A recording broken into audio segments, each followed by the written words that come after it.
Hello, my name is Nina Arnberg. I am the magic coordinator here at Menlo School, as well as a science faculty. And I'm here with Tessa Sudar, who is a ninth grader and magic mentee. We just concluded your presentation. Incredible job. I'm always so impressed with the students, but every time I see the presentations, no matter what the project is, I'm just so proud of everything the effort that you've put in, and then some of the challenges that you've had to overcome. So congratulations on completing this program. Hopefully you've gotten some insight into working on your project, but also what it's like, the complexities of working with another individual and working on a project. So congratulations, first of Thank all. you. I've got a few questions for you. I know your project was about learning programming and website design. What experience did you have in programming and or website design coming in before you started the project with Shami?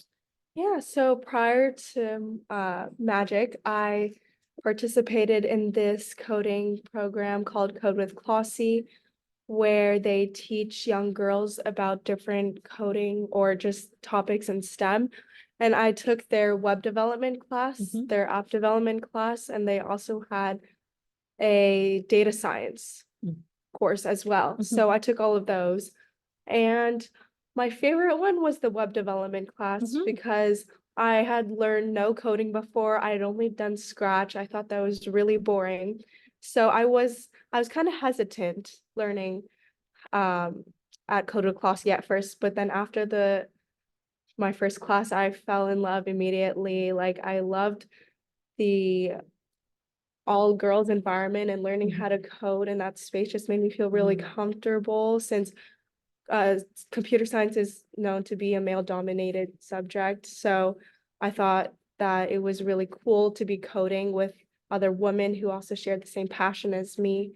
And yeah, that's basically just how I started. Great. So it's amazing, right? These programs and opportunities are we can really leverage them to continuously influence students who have already this curiosity, and just give them the capacity to learn a little bit more, to be a little bit more challenged. And then so I love that you came in with some exposure and then you kind of picked and choose. It sounded like you had a little bit of exposure to different parts of computer science and programming.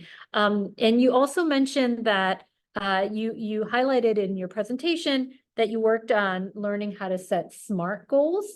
So you said that the SMART stand for specific, measurable, achievable, relevant, time bound. And I think as anyone who's working early career, late career, we all know, even just life, is that setting goals and trying to find ways to achieve that. What did you learn about how to set SMART goals? Like, did you and Shami talk about what that looked like? Did Shami show you what a sort of a SMART goal would be? And did you edit on that? How did you use the SMART goals in your planning process and progress? Yeah, so each meeting I had with Shami, we discussed what we wanted to work on and what we were going to get done on the meeting, and then also what I had to do outside of the meeting and what I had to get done each week. So that would either be like working on finishing like the CSS on my website and finishing the HTML, or researching and looking up how to add this sort of code to my website. And if it didn't work, then I would meet with her the next meeting, or I'd schedule a meeting earlier just to talk about what error I came across and how to fix it. So yeah, the goals just helped us stay organized and on task with making sure that we were getting our tasks done according to the timeline that we had to get her. Did you find that you've used any of that in your own kind of goal setting and getting things done? I know we're the end of the school year is coming upon us, lots of projects due, final projects, or final tests. Have you found that setting SMART goals have been something that you've been able to transfer to like your school or personal life, or not yet, or you think about it when you're setting goals for yourself? Yeah, definitely. As I've been getting busier, I've been needing to set goals and prioritizing what has been more important to me. So it has definitely been playing a big role in my school. Yeah, great.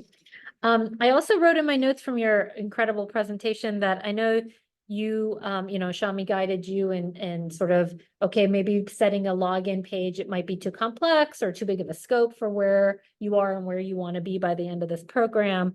And you talked several times about sort of making the website more interactive and or personalized. Do you have some resources that you can use now post-prep program? Like what resources could help you in learning how to make the website more interactive or personalized? I know an audience member asked a question about ChatGPT kind of as a virtual mentor, like as educators, we're exploring ChatGPT as like a virtual mentor. What resources, if any, have you highlighted that could help you in the next step as you kind of work maybe more independently on this?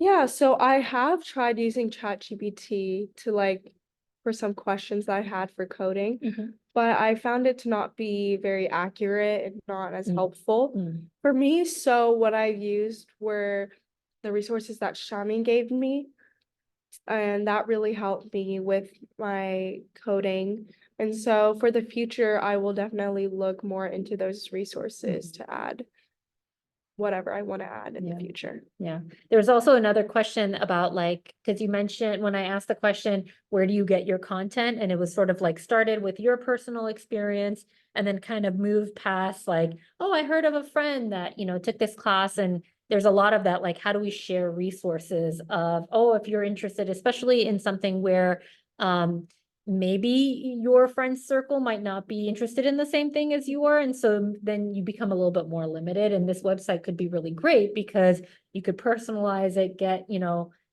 information and content and resources and opportunities from a lot of different people. Yeah. So do you think that's something that you would be interested in pursuing, like looking to see if other individuals could add programs, or there could be something where you kind of vote up or vote down different programs? Yeah, definitely. I would definitely want to add a user feedback to my website where the user could implement their feedback and I would look at that feedback and think, oh yeah, that's a good idea. So I definitely want to add that to my website. Great. Well, Tessa, I really appreciate what you've shared with us today. I'm so proud of you. And I hope that you've had another good experience in sort of exploring these new fields and continue to just support you as you move forward in your high school career, as you wrap up your freshman year almost very soon. So thank you to Tessa. Thank you to your mentor, Shami. Thank you to the Magic program. We're just so grateful to have our Menlo students have this opportunity year after year. So thank you so much. Yeah, thank you. I really enjoyed this program a lot.